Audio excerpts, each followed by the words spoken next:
How do you get on a roll to supersize and grow your business? Yes, this is a toilet paper roll, primarily to remind me to get more toilet paper today. Too much information. Sharon Horne-Ellstrom here. Welcome to Supersize Your Business. And our idiom today is on a roll. On a roll is a relatively new idiom. It's been around in America since the 1970s, which is, my lifetime, so it's pretty new. Because I'm old, but not that old. So what does it mean? It means to be on a streak or either, and here's the thing, like all these idioms, it can be on a winning streak or it can be on a losing streak, but usually on a roll means you're on a good streak. It tends to be used in more positive situations than negative situations.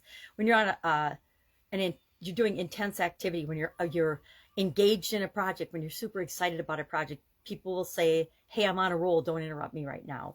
Or I think of creative types when they're creating something, an author writing a book or someone writing a song. Hey, I'm on a roll. Don't interrupt my creative flow or my productivity. So what are some ways we can use being on a roll to supersize and grow our business? Now, I just made a little brainstormed list this morning because I got my magnifying glass. I got to thinking about this and being on a roll or not on a roll, being in flow or not in flow when it comes to the different areas and aspects of the businesses that I've been involved in. And here's just some of the biggest lessons that I have learned over the decades, literally almost 5 decades, of working with business owners, as well as owning and growing and building my own businesses. And they're not in any particular order. They're just the list, the way they came out of my mind.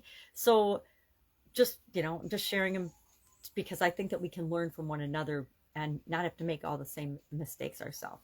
The first one I wrote down was focus on your ideal customer. And I'm just going to share these because I have lots of stories about each and every one of them, which is why they popped into my mind. But we need to focus on our ideal customer or customers. It's kind of like I remember in corporate America and in a lot of organizations, even back in school, have you ever noticed that the kids that are the problem or causing trouble or not doing what they're supposed to do usually get most of the teachers or the leaders' attention? And so I realized early on in my corporate career that I was spending 80% of my time on the 5 or 10% of the people that weren't doing what they were supposed to do. And I realized that that wasn't very effective, number one, or productive, and it was super duper frustrating. So I flipped that around and I started paying positive attention to the 10% of the people that were smoking it and doing a terrific job, and the 70% of people that were doing what they were expected to do, to coach and encourage them to do more. And all of a sudden, the people that were negative weren't getting any attention. The people that weren't doing what they were supposed to do weren't getting any attention. And they're like, the reason they were not doing what they were supposed to do because they wanted attention in many cases. And it absolutely positively revolutionized people's performance, at least in my departments. So that was my first one. Number 2, continually improve. And I say continually improve on your documented processes, procedures, systems. We want to be doing audits or SWOT analyses on a regular basis so we know how the changes and the things that we do in our business, how our processes and systems are actually working and impacting our customers, right? Both impacting our employees and the people that work with us in our businesses or our strategic partners, as well as our customers, right? Because, and this was on the bottom of, was one of the last ones I came up with, but our culture is critical. The culture that we're creating in the business that we're growing is absolutely positively critical. And it needs to be based on the core values that we have as a business that are designed to serve our customers and our employees well. Because if our employees are happy and have room for development and growth and to create and achieve their goals and objectives within our organization, they will serve our ideal customers better.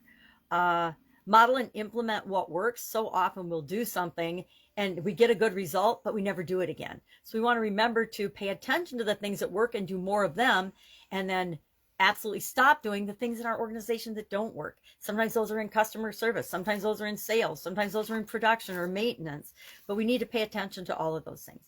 Under promise and over deliver. This is one of my absolute positive core values and beliefs in every business that I've ever been in. And I almost daily see instances of it not happening in other organizations. And it's so easy to do. It doesn't cost anything to Tell people what you can actually do instead of inflating it. But so many companies and businesses think from a competitive standpoint, they have to pretend they can do more than they can and promise the impossible. And then they don't understand why customers are frustrated and leave and go to the competition. And then finally, I said, do what's right, lead, coach, develop your people. You know, that's part of the culture. But do what's right no matter what, and follow your core values and stick to and create the type of business that you want to see in the world. So that's our topic today. I am obviously on a roll. I'd love to hear your thoughts on this particular topic of how you can get on a roll and gain momentum and keep moving in the direction you want to go faster and faster and faster. We always go faster? Absolutely not. But can we get on a roll and keep it moving and keep the momentum going? Of course we can. All right, any questions, hit me up. Otherwise, I will be with you tomorrow with another interesting business idiom. What does it mean? Where does it come from? And how might you use it to supersize and grow your business? Have an awesome day.